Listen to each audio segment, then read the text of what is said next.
반갑습니다. 네, 오늘도 영상이지만 함께 우리 예배 드릴 수 있어 너무 감사합니다. 우리 예배 녹화하는데 우리 예언 자매가 오늘 같이 예배 드리고 싶다고 해서 오늘 우리 예언이가 함께 예배 드려서 너무 좋습니다.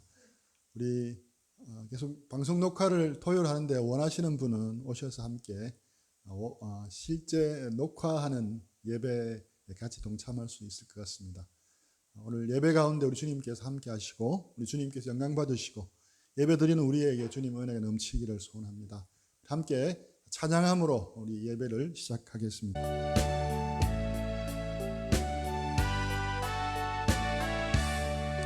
공의 근원 강림하사 찬송하게 하소서. 한량없이 자비하심 증량할 길 없도다. 천사들의 찬송가를 내게 가르치소서. 구속하신 그 사랑을 항상 찬송합니다. 주의 크신 도움받아 이때까지 왔으니 이와 같이 천국에도 이르기를 바라네. 하나님의 품을 떠나 죄에 빠진 우리를 예수 구원하시려고 보혈 흘려주셨네. 주의 귀한 은혜 받고 일생 빚진 자매네. 주의 은혜 사슬 대사 나를 주께 매소서. 우리 마음은 연약하여 범죄하기 쉬우니 하나님이 받으시고 천국 이밀 치소서. 아멘.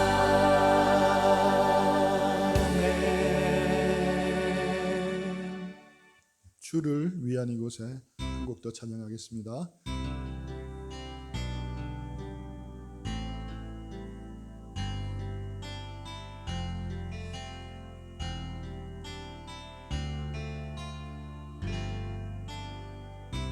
주를 위한 이곳에 예배하는 자들 중에 그가 참들이 없어 주님께서 슬퍼하시네. 주님이 찾으시는 그 한 사람 그 예배자. 내가 그 사람 되길 간절히 주께 예배하네. 주 은혜로 이곳에 서 있네. 주 임재에 엎드려 절하네. 그 어느 것도 난 필요 없네. 주님만 경배해. 주 은혜로 이곳에 서 있네. 주 임재에 엎드려 절하네. 그 어느 것도 난 필요 없네. 주님만 경배해. 주를 위한 이곳에 예배하는 자들 중에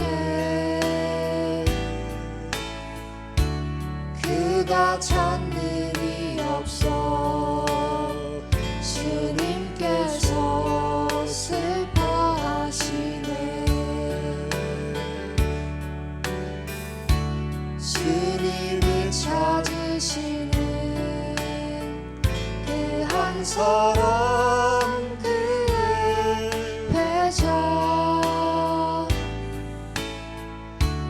내가 그 사람 되기 간절히 주께 예배하네 주내로 이곳에 서 있네 주임제에 엎드려 절하네 그 어느 것도 난 필요 없네 주님만 경배해 주내로 이곳에 서 있네 주임제에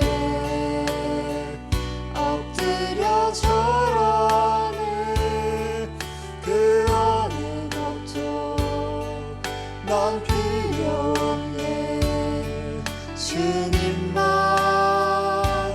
경배해 그네로 이곳에 서 있네 주임제에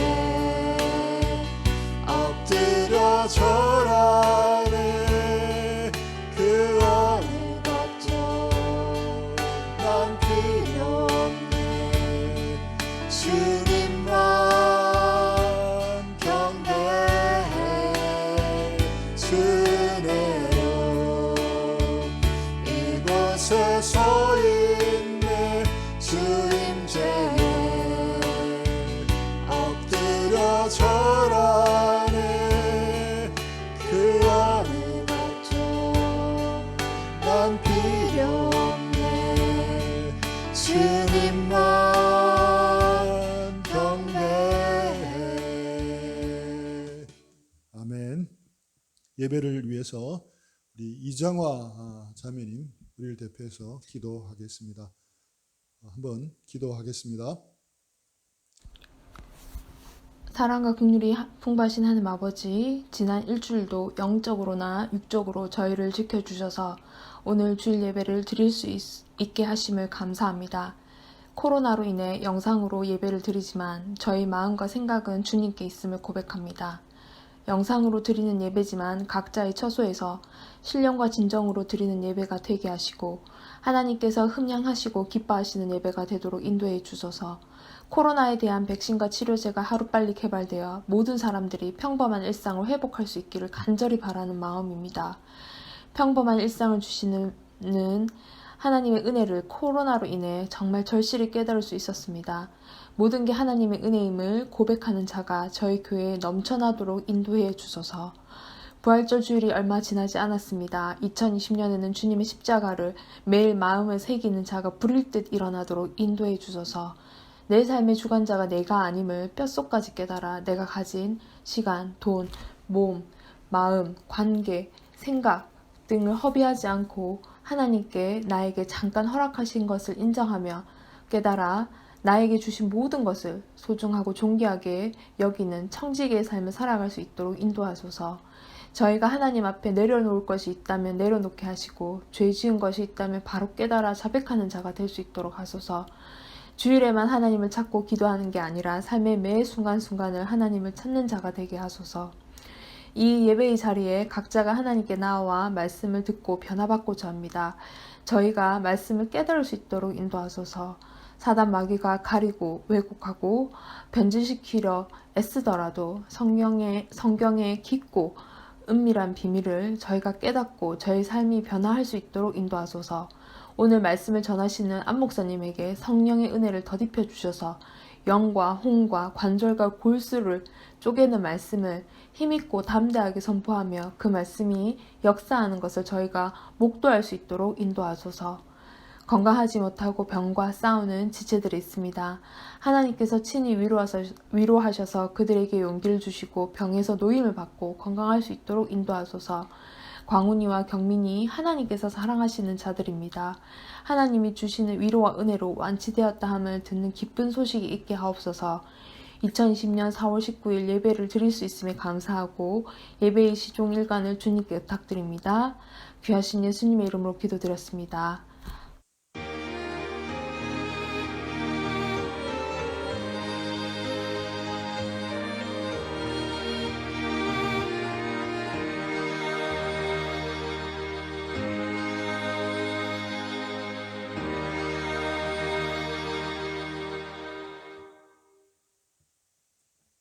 우리 다 함께 사도신경으로 신앙 고백하겠습니다.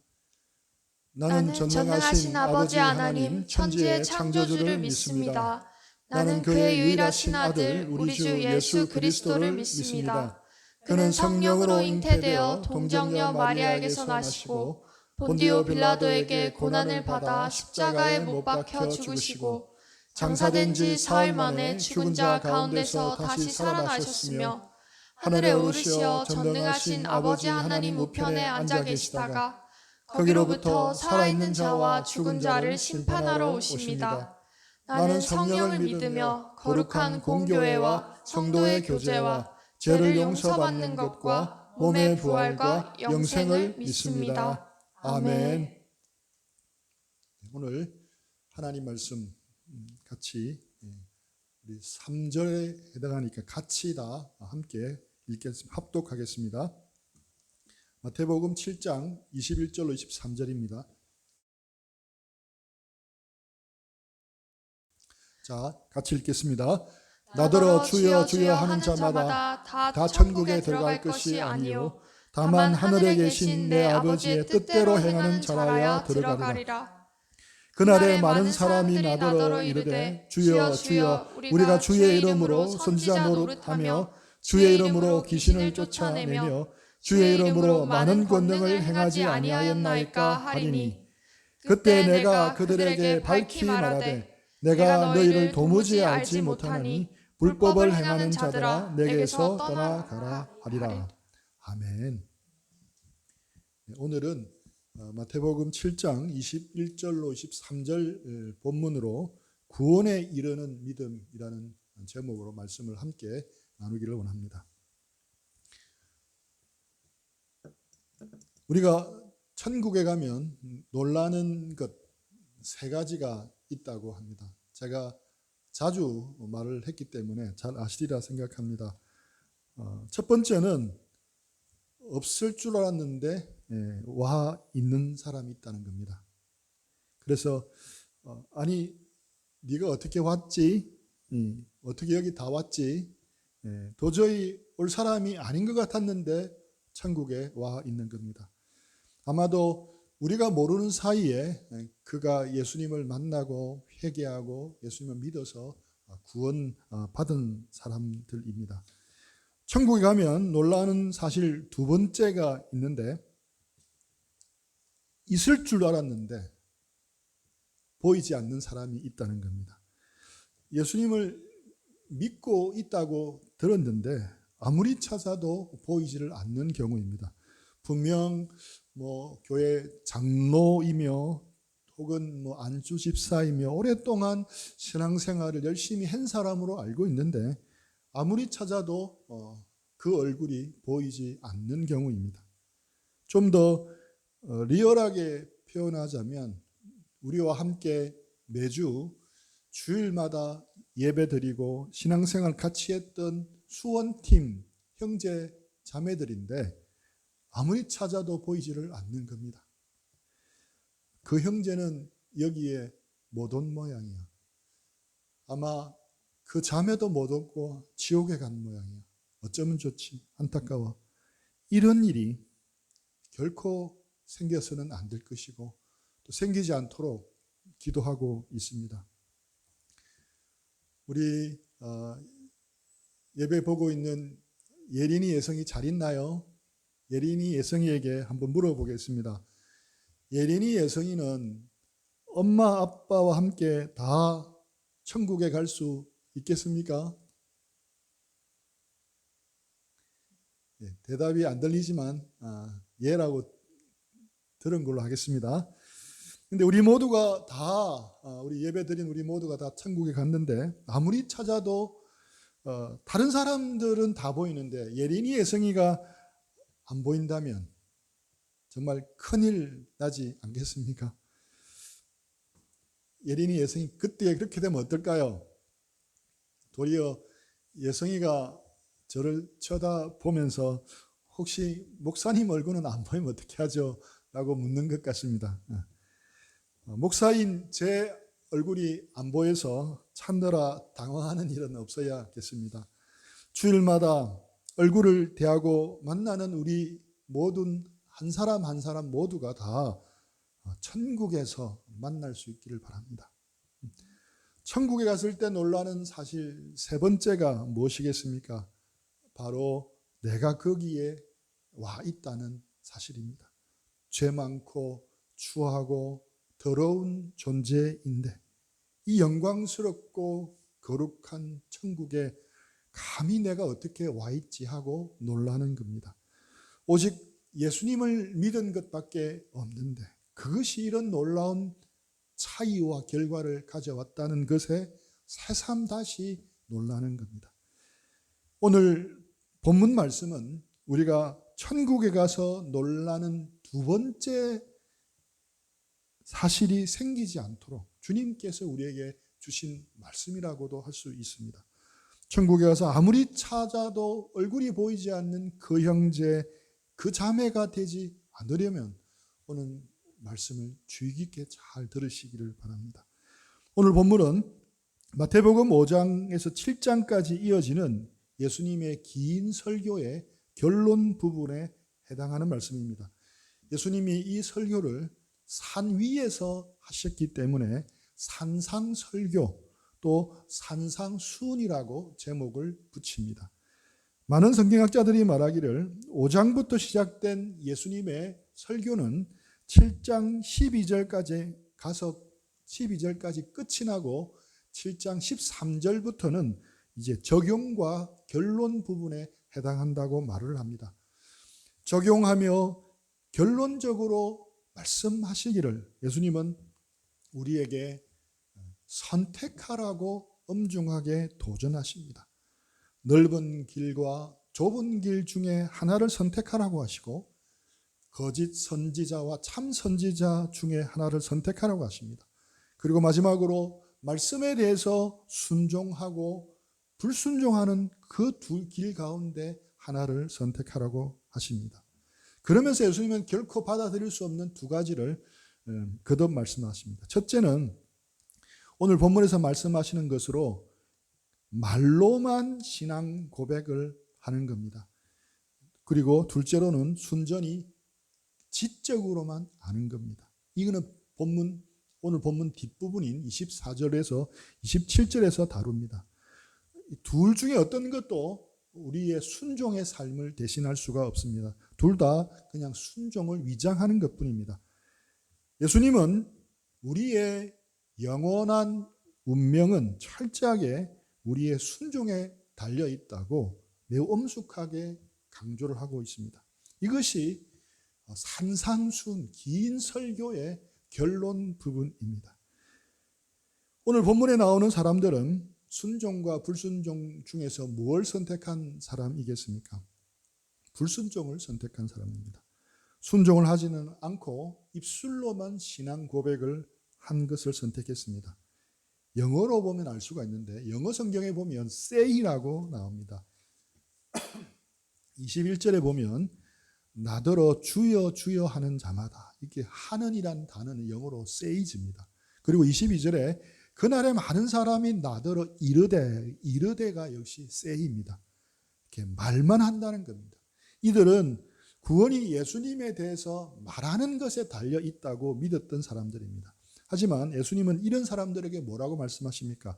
23절입니다. 그때 내가 그들에게 밝히 말하되 내가 너희를 도무지 알지 못하니 불법을 행하는 자들아 내게서 떠나가라. 이렇게 주님은 말씀하십니다. 무슨 말씀입니까? 간단하게 말하면 아웃이라는 겁니다. 구원받지 못한다는 겁니다. 마지막 날 우리의 구원은 우리가 말하는 것에 의해서 결정되는 것이 아니라 우리가 말한 것을 행했는가에 의해서 결정된다는 것입니다. 즉 말로 하는 우리의 신앙 고백이 실제로 말씀에 대한 순종으로 드러났는가에 의해서 결정된다는 겁니다. 오늘 본문 말씀이 이루어지는 상황은 최후의 심판대입니다. 엄숙하고 위험이 있는 자리임에 틀림이 없습니다. 심판주 되시는 우리 예수님이 앞에 서 계십니다. 이들은 자신이 분명히 천국에 갈 수 있었다고 생각을 하고 확신을 했습니다. 오히려 예수님의 칭찬까지 기대를 하고 있었습니다. 오늘 이 짧은 세구전 본문 속에서 주라는 단어가 7번이나 등장을 합니다. 그리고 주여 주여라는 말은 2번이나 반복해서 등장합니다. 구약 성경에 보면 이름을 2번 연속으로 부를 때는 서로 간의 친밀함을 나타낼 때 그렇게 표현합니다. 창세기 22장에서 하나님께서 아브라함아 아브라함아 부르십니다. 또 창세기 46장 2절에 보면 하나님께서 야고바 야고바 하고 부르시고, 출애굽기 3장 4절에서는 모세야 모세야 하고 부르시고, 누가복음 10장 41절에서 마르다를 꾸짖으실 때도 마르다야 마르다야라고 부르십니다. 관계의 친밀함을 나타내는 그런 표현입니다. 즉 주여 주여라고 말하는 사람은 자기가 스스로 생각할 때 자기가 예수님과 아주 가까운 관계에 있다고 스스로 생각을 한 겁니다. 그들은 주님을 잘 안다고 스스로 생각을 한 사람들입니다. 이들은 결코 교회를 다니지 않는 불신자들이 아니었습니다. 이들은 예수님의 이름으로 선지자 노릇까지 한 사람들입니다. 오늘날로 말하면 교사나 목사와 같은 직분을 가지고 섬겼던 사람이라 할 수 있습니다. 그리고 이들은 주의 이름으로 귀신들까지 내쫓았습니다. 이들이 주의 이름으로 말할 때 귀신들이 도망가는 놀라운 역사들이 이들을 통해서 일어났습니다. 대단한 영적인 능력을 나타낸 사람들입니다. 또 이들은 주님의 이름으로 많은 능력을 행하기도 했습니다. 사역의 열매도 많았고 이들을 통해 놀라운 이적도 나타났습니다. 오늘날로 말하자면 그냥 교회 예배 드리는 정도가 아니라 열심히 봉사하고 그 봉사의 열매가 많이 드러났던 사람들입니다. 아마 이들은 구원을 확신하는 정도를 넘어서서 상급까지 기대를 했던 그런 사람들이었습니다. 그런데 예수님의 반응이 충격적입니다. 주님은 말씀합니다. 우리 다시 한번 더 읽어보겠습니다. 마태복음 7장 23절. 그때 내가 그들에게 밝히 말하되 내가 너희를 도무지 알지 못하니 불법을 행하는 자들아 내게서 떠나가라 하리라. 정말 엄청난 사건이 벌어집니다. 예수님은 내가 너희를 도무지 알지 못한다 라고 말씀합니다. 그리고 불법을 행하는 자들아 내게서 떠나가라 하고 단호하게 말씀합니다. 쉽게 말하면 천국이 아니라 지옥으로 내쫓으신 겁니다. 어떻게 이런 일이 일어나겠습니까? 이런 질문이 이제 떠오를 수 있습니다.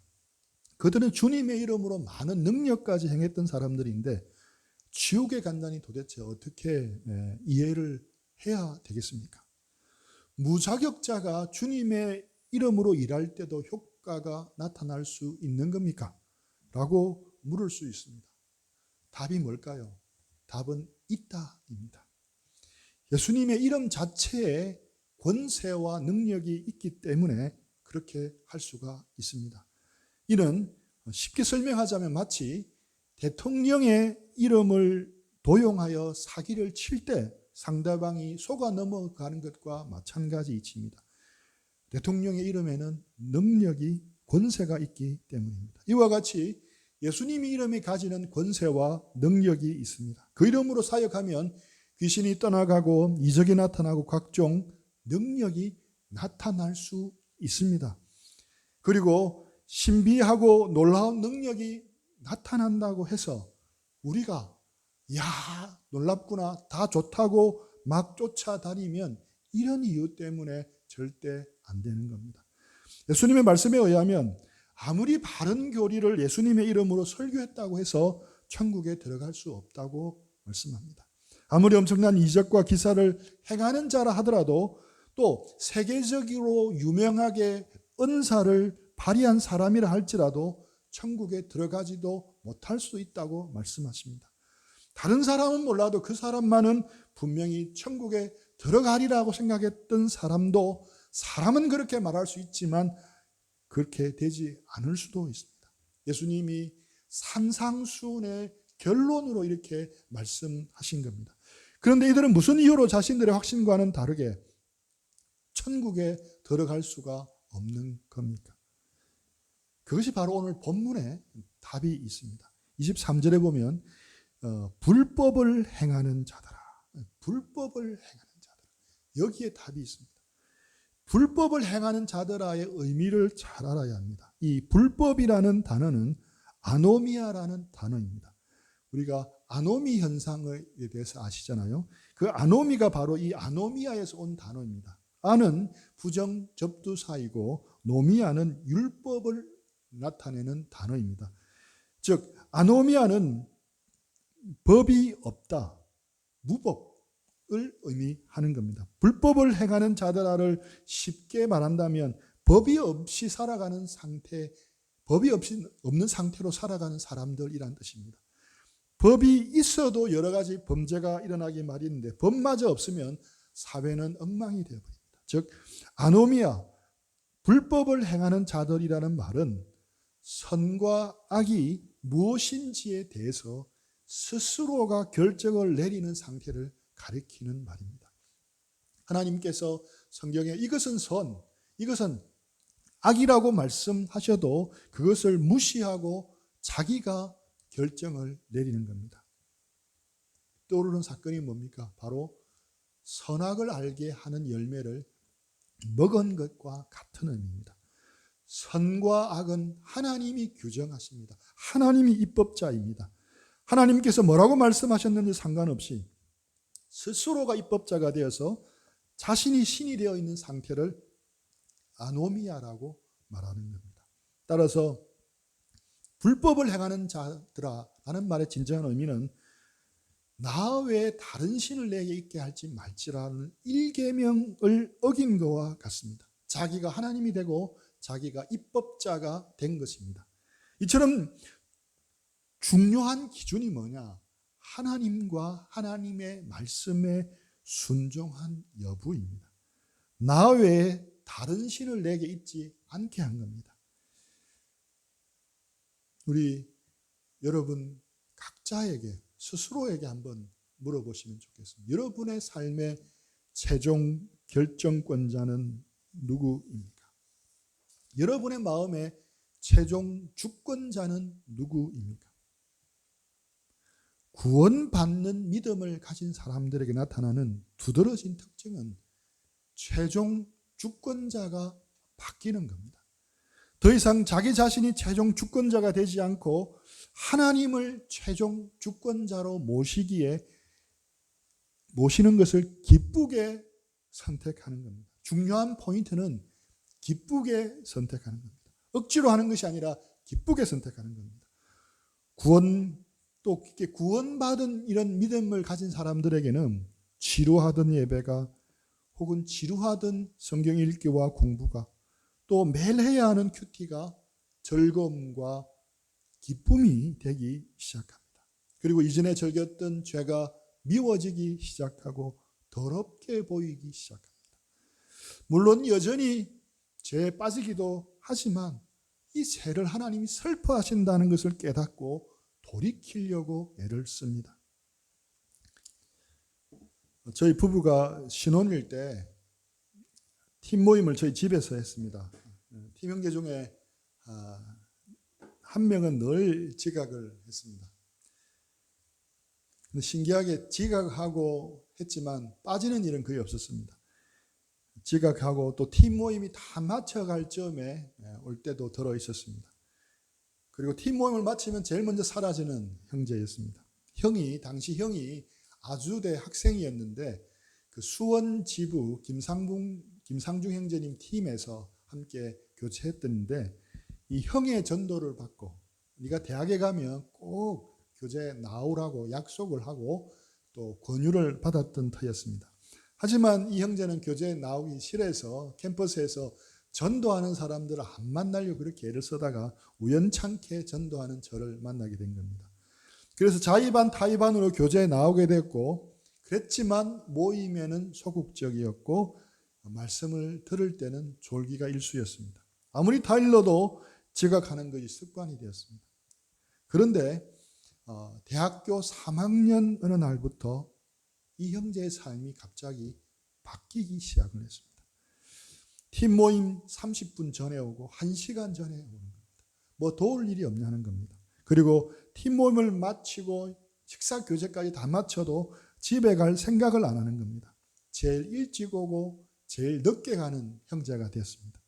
생전에 우리 집에 있던 그 신앙서적을 생전에 쳐다보지도 않았는데 그 책을 빌려달라고 하기 시작했고 성경도 열심히 읽기 시작했습니다. 말씀을 읽고 말씀을 듣다가 아마 회심을 경험한 것 같습니다. 그래서 이 형제를 보면서 지각을 해도 또 예배 와서 졸더라도 예배에 빠지면 안 되겠다 하는 생각을 했습니다. 이 형제는 스스로 말씀을 성실하게 읽고 공부하고 더 이상 조는 일은 없었고 열심히 말씀을 들었습니다. 말씀대로 살아보려고 애를 쓰기 시작했고 또 형제가 할머니하고 사는데 할머니에게 말씀을 전하기 시작했습니다. 드디어 이 형제의 믿음이 이 형제의 삶의 최종 결정권자를 바꾼 겁니다. 이 형제의 믿음이 이 형제의 삶을 바꾸는 참 믿음이 되기 시작한 겁니다. 마지막 날 심판 자리에 서면 여러분은 예수님으로부터 어떤 평가를 받으시겠습니까? 내가 너희를 도무지 알지 못하니 불법을 행하는 자들아 내게서 떠나가라 라는 말씀을 들을 것 같습니까? 아니면 착하고 충성된 종아 내가 충성하였으니 내가 많은 것으로 내게 맡기리니 내 주인의 즐거움에 참여할지어다 라는 칭찬을 받으시겠습니까? 그러면 여기서 질문이 생길 수가 있습니다. 당연히 생겨야 합니다. 로마서 10장 9절 10절 말씀입니다. 내가 만일 내 입으로 예수를 주로 시인하며 또 하나님께서 그를 죽은 자 가운데서 살리신 것을 내 마음에 믿으면 구원을 받으리라. 사람이 마음으로 믿어 의에 이르고 입으로 시인하여 구원에 이르느니라. 우리가 알고 있는 말씀과 충돌이 일어날 수가 있다고 생각됩니다. 성경은 입으로 예수님을 주로 시인하고 마음으로 믿으면 구원에 이른다고 했는데 그럼 이 말씀과 어떻게 상충되지 않고 이해될 수가 있겠습니까? 또 고린도전서 12장 3절입니다. 한번 읽어주시겠습니까? 그러므로 내가 너에게 알리노니 하나님의 영으로 말하는 자는 누구든지 예수를 저주할 자라 하지 아니하고 또 성령으로 아니하고는 누구든지 예수를 주시라 할 수 없느니라. 또 성령으로 아니하고는 누구든지 예수를 주라고 고백할 수 없다고 하셨는데 이 말씀과 오늘 우리가 나누고 있는 이 본문 말씀과 상충되지 않습니까? 또 이런 질문이 생길 수가 있습니다. 에베소서 2장 8, 9절 말씀입니다. 제가 읽겠습니다. 너희는 그 은혜에 의하여 믿음으로 말미암아 구원을 받았으니 이것이 너희에게서 난 것이 아니요 하나님의 선물이라. 행위에서 난 것이 아니니 이는 누구든지 자랑하지 못하게 함이라. 에베소서 2장 8, 9절 말씀입니다. 분명 우리는 이 말씀에 근거해서 구원은 믿음으로 받는 거라고 배웠습니다. 구원은 우리의 행위나 노력이 아닌 오직 은혜로 오직 믿음으로 받는다고 배웠습니다. 하나님의 선물이며 구원은 우리에게 난 것이 아니라고 했습니다. 로마서 전체에서도 이신칭의 믿음으로 구원받는다는 것을 우리가 반복적으로 배웠습니다. 그런데 산상수훈에서 예수님이 결론적으로 하시는 말씀은 온전한 순종이 있어야 구원받는다라고 합니다. 도대체 어느 장단에 맞추어야 하는 겁니까? 총 정리를 해서 말씀을 드리자면 구원은 믿음으로 받습니다. 믿음 자체가 구원의 원인이나 이유는 결코 아닙니다. 믿음은 단지 통로입니다. 우리는 믿음을 통하여 구원을 받습니다. 우리는 믿음을 통하여 하나님이 주시는 선물을 받는 겁니다. 우리 베드로전서 1장 9절 말씀입니다. 믿음의 결국 곧 영혼의 구원을 받음이라. 베드로 사도가 말한 것처럼 믿음의 최종 목표는 구원입니다. 구원에 이르지 못하는 믿음은 믿음이 아닌 겁니다. 그렇다면 구원에 이르는 믿음은 무엇이겠습니까? 구원에 이르는 믿음은 다음 세 가지 요소를 포함해야 합니다. 이 요소들을 잘 이해하면 위에 상충되는 의문점들이 해결되리라 생각을 합니다. 첫째, 구원에 이르는 믿음은 예수님을 자신의 구원자와 삶의 주인으로 받아들이는 겁니다. accepting 하는 겁니다. 먼저 받아들여야 합니다. 십자가에서 우리를 위해서 물과 피를 다 흘리고 죽으신 예수님이 나의 구원자라는 사실과 또 그분이 나의 삶의 주인이 된다는 사실을 내 마음을 열고 받아들여야 합니다. 또 받아들이되 예수님에 대해서 성경이 증거하는 모든 사실을 받아들여야 합니다. 성경의 어떤 구절은 받아들이고 어떤 구절은 받아들이지 않는다면 진정으로 받아들이는 게 아닙니다. 받아들이는 순간을 성경은 영접이라고 합니다. 우리 요한복음 1장 12절 우리 다 같이 한번 읽어보겠습니다. 영접하는 자 곧 그 이름을 믿는 자들에게는 하나님의 자녀가 되는 권세를 주셨으니. 우리가 예수님을 믿고 영접할 때 우리는 하나님의 자녀가 되는 권세를 얻게 됩니다. 영접은 순간에 일어나는 것으로 구원받기 위해 우리가 꼭 해야 할 필수 사항입니다. 둘째, 예수님을 전적으로 신뢰하는 겁니다. 구원에 이르는 믿음은 예수님을 전적으로 신뢰하는 겁니다. 받아들인 예수님을 신실하고 성실하고 충성스럽게 신뢰해야 합니다. 신뢰는 믿음에 있어서 매우 중요한 요소입니다. 영접은 순간적으로 일어나지만 신뢰는 전생애를 두고 나타나는 겁니다. 그래서 많은 사람이 받아들였다고 하면서도 신뢰하지 못하는 믿음에 그치고 맙니다. 즉 어떤 기분이나 감정에 의해서 예수님을 받아들이기로 결정을 했으나 신뢰라는 긴 인내와 훈련의 과정을 통과하지 못하는 경우가 많습니다. 우리 마태복음 11장 28절 29절 읽어보겠습니다. 수고하고 무거운 짐진 자들아 다 내게로 오라. 내가 너희를 쉬게 하리라. 나는 마음이 온유하고 겸손하니 나의 멍에를 메고 내게 배우라. 그리하면 너희 마음이 쉼을 얻으리니. 수고하고 무거운 짐진 자들아 다 내게 오라. 내가 너희를 쉬게 하리라는 말씀을 듣고 예수님께 나왔습니다. 예수님께 나오면 무조건 쉼이 됩니까? 아닙니다. 많은 사람들은 여기까지 이 구절까지만 좋아합니다. 그러나 진정한 쉼을 얻고 누리기 위해서는 다음 구절까지 보아야 합니다. 나는 마음이 온유하고 겸손하니 나의 멍에를 메고 내게 배우라. 그리하면 너희 마음이 쉼을 얻으리니. 진정한 쉼을 얻기 위해서는 예수님께 나와야 하고 그 다음에 예수님의 멍에를 메고 예수님을 배워나가야 하는 겁니다. 그래야 쉼을 얻을 수가 있습니다. 멍에를 메고 배우는 신뢰 과정을 통해서 예수님을 자신의 주인으로 끝까지 믿고 의지해야 하는 겁니다. 셋째, 예수님을 전 생애를 통해서 따르는 것입니다. 팔로잉 하는 겁니다. 따르기 위해서는 반드시 행함이 동반되어야 합니다. 입술의 고백으로는 구원에 이르는 믿음에 이를 수가 없습니다. 야고보는 구원에 이르는 믿음에 대해서 다음과 같이 말씀합니다. 내 형제들아 만일 사람이 믿음이 있노라 하고 행함이 없으면 무슨 유익이 있으리요. 그 믿음이 능히 자기를 구원하겠느냐. 야고보는 무엇을 지금 말하고 있습니까? 믿음이란 고백과 행함을 통하여 그 믿음의 진위 여부가 결정된다는 겁니다. 믿음을 갖기 위해서는 먼저 고백이 있어야 합니다. 하지만 고백만 가지고는 구원에 이르는 믿음은 될 수가 없습니다. 고백의 진정성은 행함을 통해서 나타나야 합니다. 따라서 믿음에 있어서 행함은 필수 불가결한 요소입니다. 요한일서 1장 6절 읽어보겠습니다. 만일 우리가 하나님과 사귐이 있다 하고 어둠에 행하면 거짓말을 하고 진리를 행하지 아니함이거니와. 요한일서 2장 4절도 한번 읽어주시겠습니다. 그를 아노라 하고 그의 계명을 지키지 아니하는 자는 거짓말하는 자요 진리가 그 속에 있지 아니하되.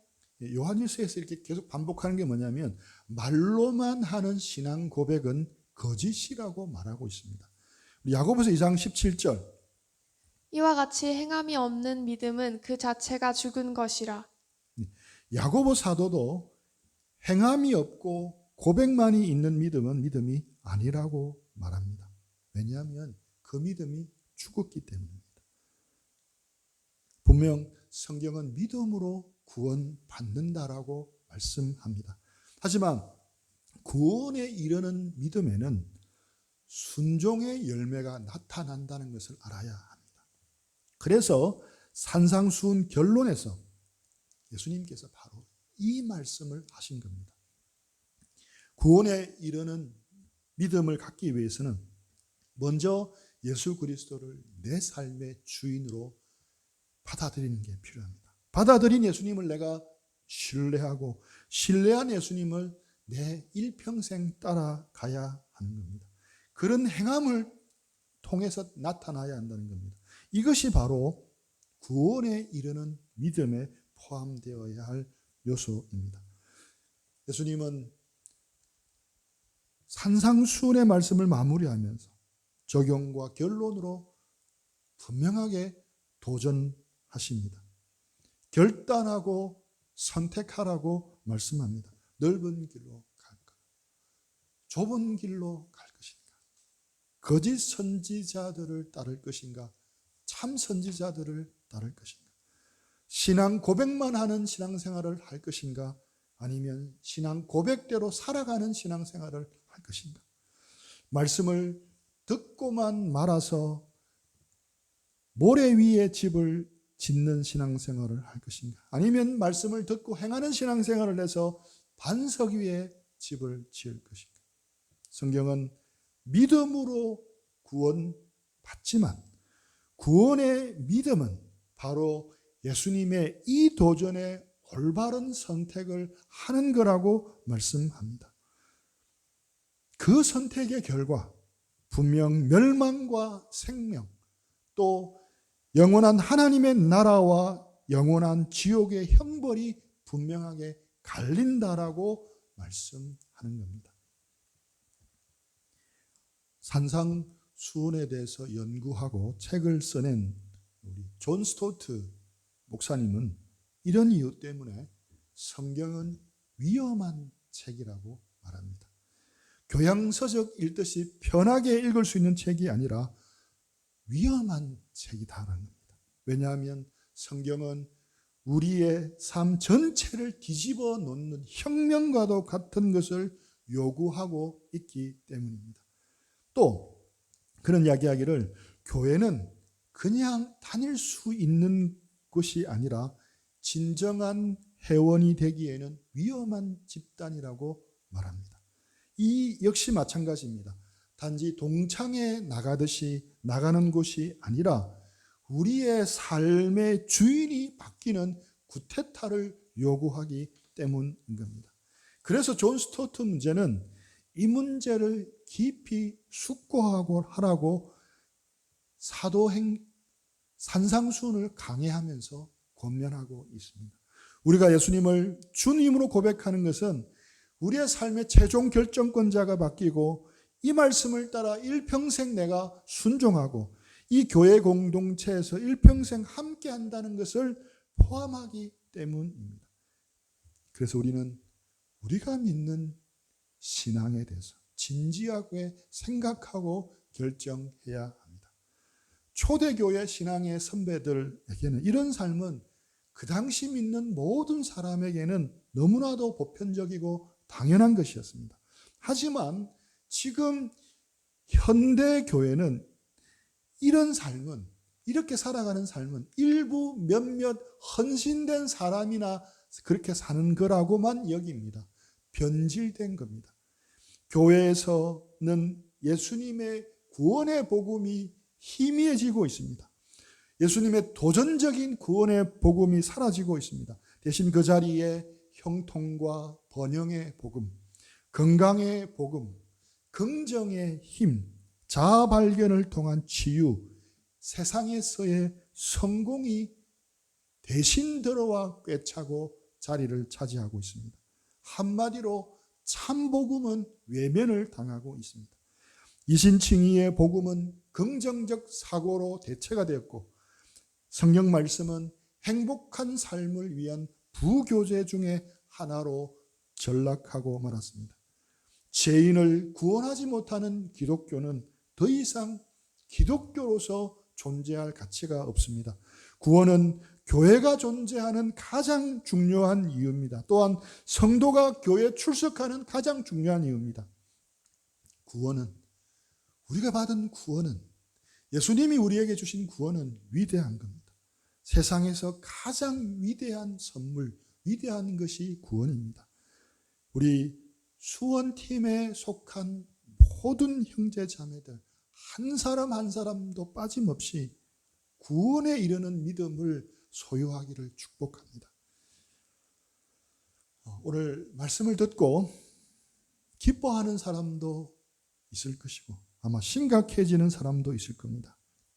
구원에 이르는 믿음은 단순하지 않습니다. 구원에 이르는 믿음은 우리의 삶 전체의 변화와 관련이 되어 있습니다. 그래서 우리가 믿음을 가질 때 드는 고민과 갈등과 회의는 자연스러운 거라 할 수 있습니다. 우리가 몇 년 살 집 하나 고를 때도 고민하고 갈등하지 않습니까? 믿음은 우리 인생 전체가 걸려 있고 우리의 영원한 삶이 달려 있는 중대한 문제이기 때문에 우리의 믿음을 신중하게 생각하고 고민하고 분명한 태도를 취하는 게 필요합니다.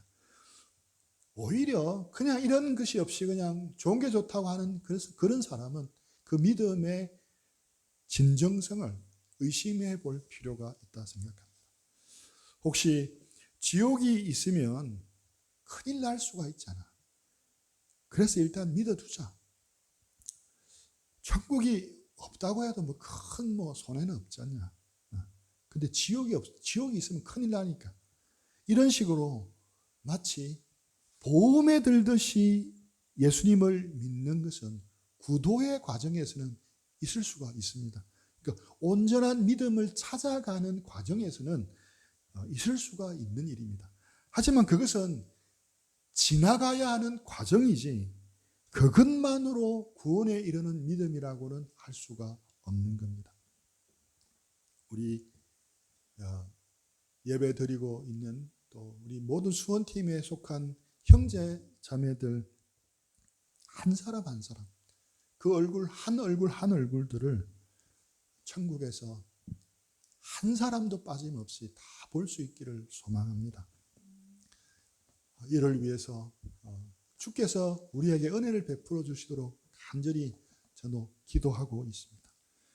우리 모두 구원에 이르는 참 믿음을 소유한 복된 신학으로 다 나아가기를, 그런 은혜를 우리 모두에게 베풀어 주시기를 우리 축복하며 주님을 의뢰합니다. 우리 함께 들은 말씀 잠잠히 생각하면서 본인에게 한번 질문을 했으면 좋겠습니다. 우리 들은 말씀 생각하면서 나는 정말 구원에 이르는 믿음을 가졌는가? 주께서 오늘 말씀을 통해서 나에게 주시는 교훈은 무엇인가? 잠시 기도하는 마음으로 정리하고 또 적용하는 그런 시간들 가지겠습니다.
우리 가사를 생각하면서 우리 마지막 찬양 함께 부르겠습니다.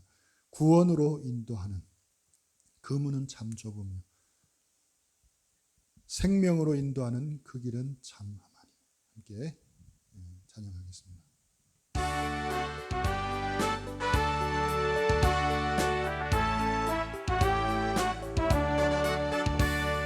구원으로 인도하는 그 문은 참 좁으며 생명으로 인도하는 그 길은 참 험하니 우리 몸에 지워있는 그 더러운 죄짐을 하나 없이 벗어놓고 힘써서 들어갑시다. 구원으로 인도하는 그 좁은 문 들어가 영생으로 인도하는 그 생명길 갑시다. 이 세상에 많은 사람 큰 문으로 들어가 넓은 길로 갈지라도 멸망으로 끝나니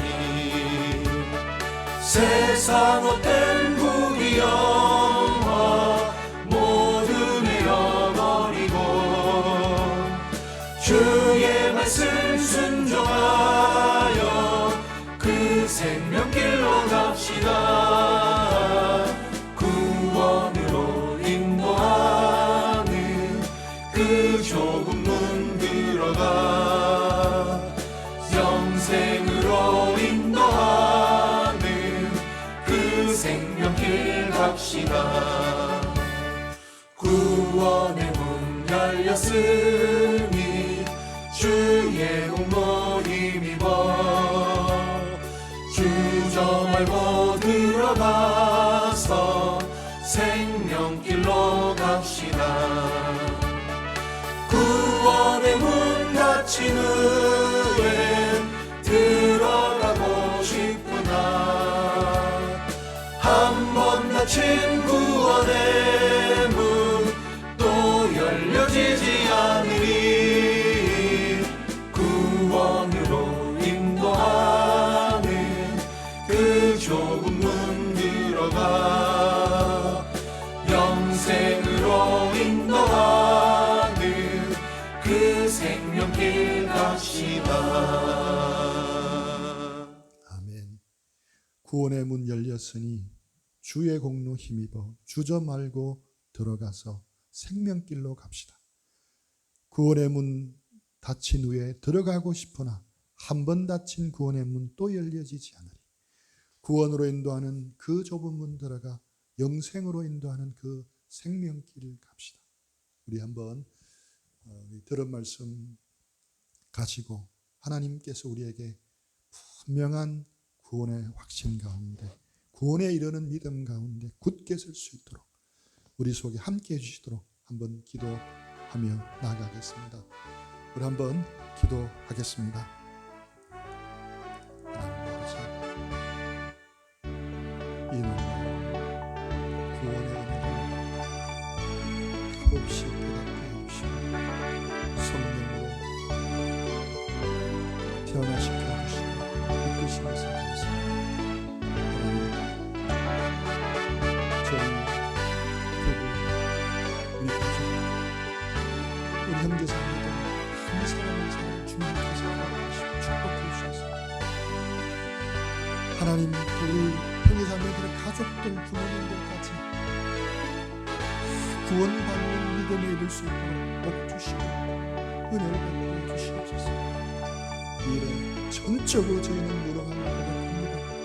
거룩하신 성령님, 은혜를 베풀어 주시고 역사해 주셔서 한 사람도 빠짐없이 우리 예림이 예수님 요림이까지 다 구원의 자리에 나오도록 성령님 역사해 주시고 은혜를 베풀어 주시옵소서.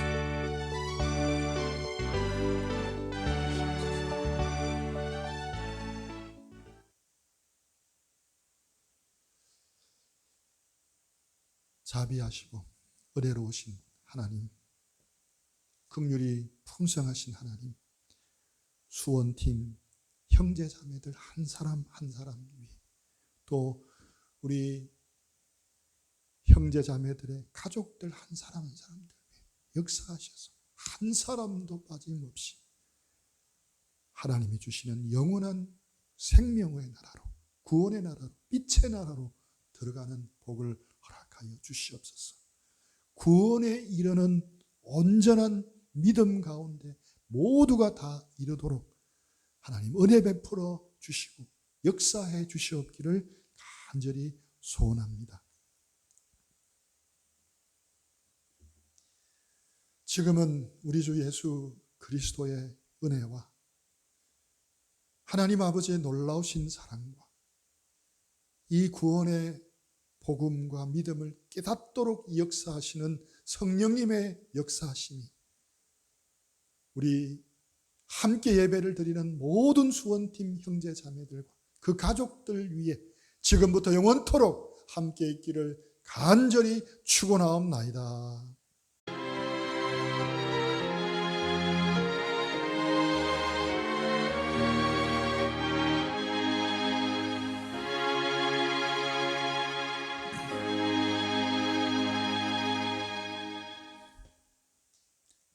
네, 모든 예배를 마쳤습니다. 우리 지금 사회적 거리 두기가 이제 아마 내일쯤에 또다시 발표가 될 것 같은데, 우리 예배는 소수로 모이기 때문에 다음 주부터는 이제 함께 우리 사회적 거리 두기 지침을 따라서 우리 규정을 지키면서 예배를 드리도록 하겠습니다. 점심 식사는 단 하지 않고 다른 방법으로 이렇게 대체를 하고 성령부도 하지는 않겠지만 예배는 다음 주부터 우리 함께 모여서 드리도록 하겠습니다. 우리 한 주간 동안 건강하게 잘 보내시고 우리 다음 주에 얼굴을 대하고 함께 다 같이 모여서 예배 드리면 좋겠습니다. 그럼 다음 주에 뵙겠습니다.